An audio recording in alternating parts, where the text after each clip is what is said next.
recently a Kannada actor has been caught in the gold smuggling case. Basically, the case was that the actor was traveling from Dubai to Bengaluru, and the customs department has found that she was handling around 14 kgs of gold. And this is what created one of the biggest controversies in recent time with regard to the gold smuggling.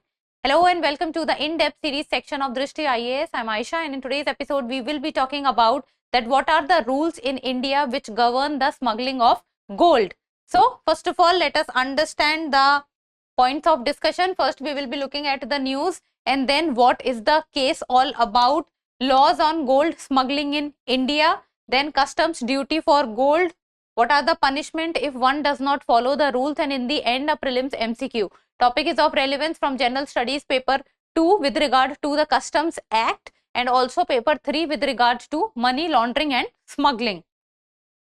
News talks about what laws govern import of gold into India. Before moving forward, Drishti IAS Mukherjee Nagar classes has now been shifted to Noida, and the admissions are open for the IAS GS Foundation course covering both prelims and mains. The English medium batch is starting from 8th of April and the Hindi medium batch is starting from 26th of March. So in case of any query, give us a call at 87501 or you can also download the Drishti Learning app.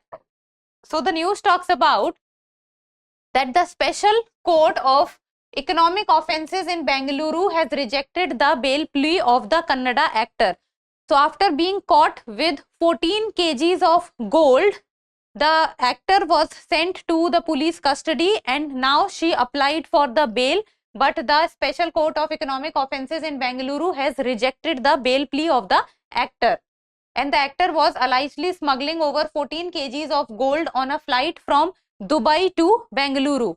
Then the isolated incident or a part of a series of gold smuggling trips, and this was the question which has been raised, that whether this is a series of gold smuggling case or a single trip case. Now the question is that whether when the police went deep into the case, it was found that the actor has traveled more than 25 times in around 6 months between Dubai and Bengaluru. So this has raised the eyebrows with regard to that this can be a series of gold smuggling case. Now, what are the laws on gold smuggling in India? So if someone is smuggling gold in India, what are the rules that needs to be kept into mind, or what are the rules which governs the smuggling of gold in India? So first and foremost is the Gold Control Act 1968. So the Gold Control Act 1968, this curbed the import of gold and placed heavy restrictions on the acquisition, possession and disposal of gold in India. But this act was repealed in the time of 1990. So 1990 was also the time when the economic liberalization, privatization and globalization, or you can say the economic reforms in India was taking place during the time of 1990s. So this law was, or you can say this act was repealed, which talked about acquisition, possession and disposal of gold in India.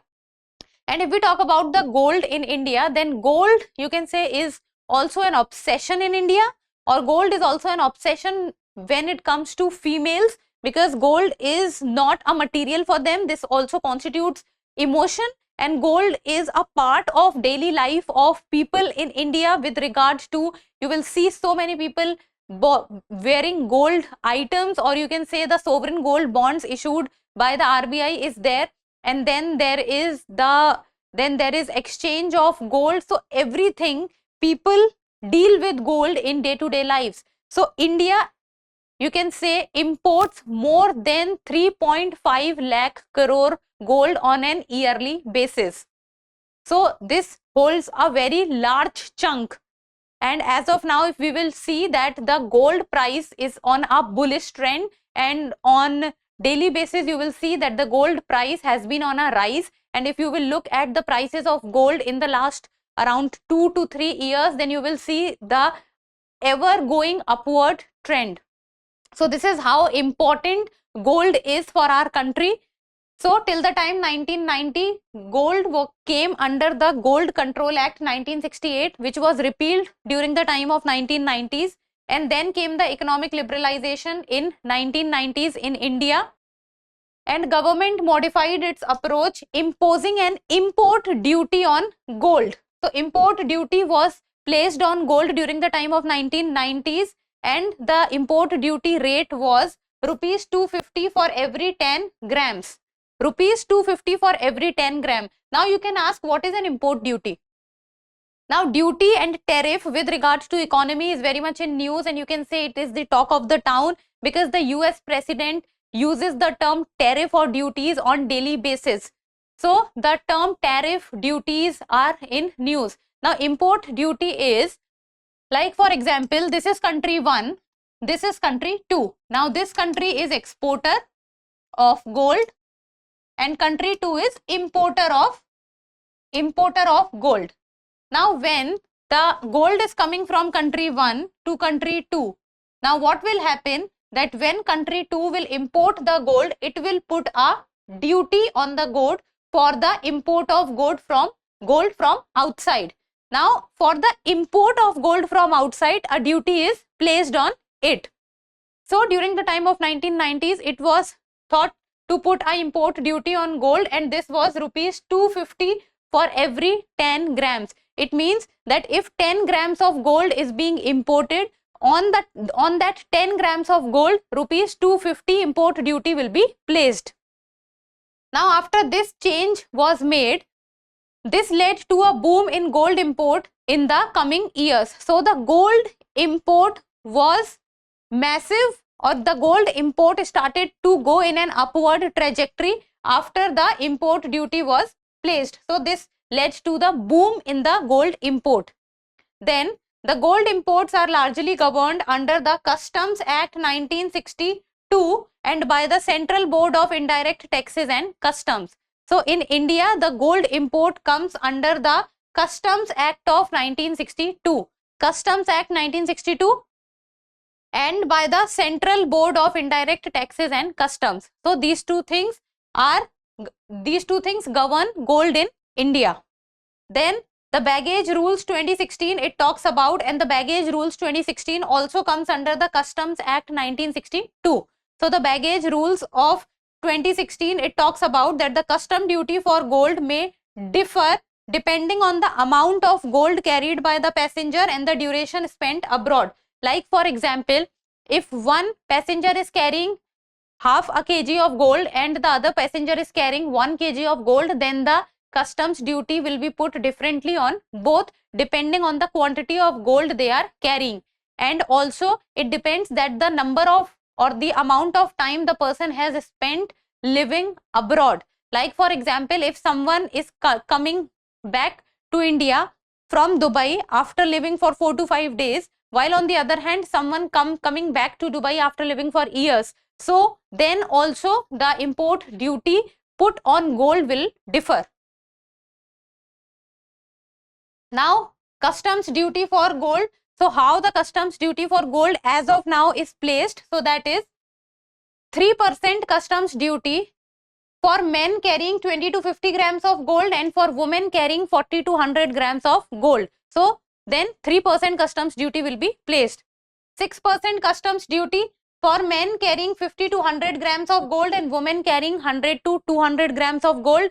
Then comes 6%. Now coming on to 10% customs duty. So that is for men carrying over 100 grams and women carrying over 200 grams. So with regard to change in the quantity of the gold, the customs duty is also different. So 3%, 6%, 10%, and for men and women it is different. There can be many reasons for it. One of them is that women wear more gold as compared to men. So on daily basis also they wear. So the quantity of gold on men and women are different. Now what is the punishment if one does not adhere to the customs rules 1962? So that is, so the Supreme Court in the year 2003 has said that any article imported without complying with the relevant conditions or restrictions So if any article, gold article will be imported in India and that does not follow the required or the due process, then that will be considered a prohibited good. So that will be considered a prohibited good. Then, and that prohibited good will be liable to confiscation under section 111 and punishment under section 112 of the Customs Act. So prohibited good under the Customs Act, there is that can be confiscated. Then comes punishment. So the punishment will be for fine of up to the value of the goods. So if the goods value is around 2 lakh rupees, then the fine will also be the 2 lakh rupees. Now coming on to section 135 of the Customs Act, it talks about that up to 7 years imprisonment. So the imprisonment is up to 7 years if the market price of the smuggled goods exceeds rupees 1 lakh. So if the market price of the smuggled good exceeds rupees 1 lakh, then 7 years imprisonment can be seen. Then section 111 of the Bharatiya Nyaya Sanhita 2023, which comes under organized crimes, it talks about and says trafficking in illicit goods. So it talks about that smuggling is trafficking in illicit goods. It means trafficking in goods which are not legal, with imprisonment of at least 5 years and which can be extendable to life imprisonment. So from 5 years to life imprisonment. Then comes the UAPA. So under the UAPA, smuggling is referred to as a terrorist act. So smuggling can also be referred to a terrorist act under UAPA. And under section 15, if it causes damage to the monetary stability of India. So if the smuggling of gold is causing damage to the monetary stability of India, then it can be considered a terrorist act under UAPA, and the punishment is imprisonment of 7 years and that can be extended to life imprisonment. So the punishment is 5 years and that can be extended to life imprisonment. So smuggling of gold can be considered a terrorist act under UAPA. Then trafficking in illicit goods under BNS 2023, then it can be considered as a prohibited good. So this is about the punishment one can get with regards to the smuggling of gold. Now let us talk about the Directorate of Revenue Intelligence, that is DRI. So DRI is India's chief anti-smuggling intelligence, investigation and operations agency. So whenever there is any case of anti-smuggling, the DRI comes into the picture. Then it works under the Central Board of Indirect Taxes and Customs, that is Ministry of Finance. Then it is headed by a Director General of the rank of Special Secretary to the Government of India, and the headquarters is New Delhi, and this secure India's national and economic security. So whenever the case of smuggling comes into the picture, it is DRI which becomes active. And now in the end, a prelims MCQ, and like always, you people will give me the answer in the comment section. So the question is, the Directorate of Revenue Intelligence works under which of the following ministries? So that is Ministry of Finance, Ministry of Commerce, Ministry of Consumer Affairs or Ministry of Home Affairs. We have just discussed this. So give me the answer in the comment section. And that's all for today. Thank you so much for watching. Till we meet next time. Keep reading, keep writing and keep subscribing to the channel. Thank you.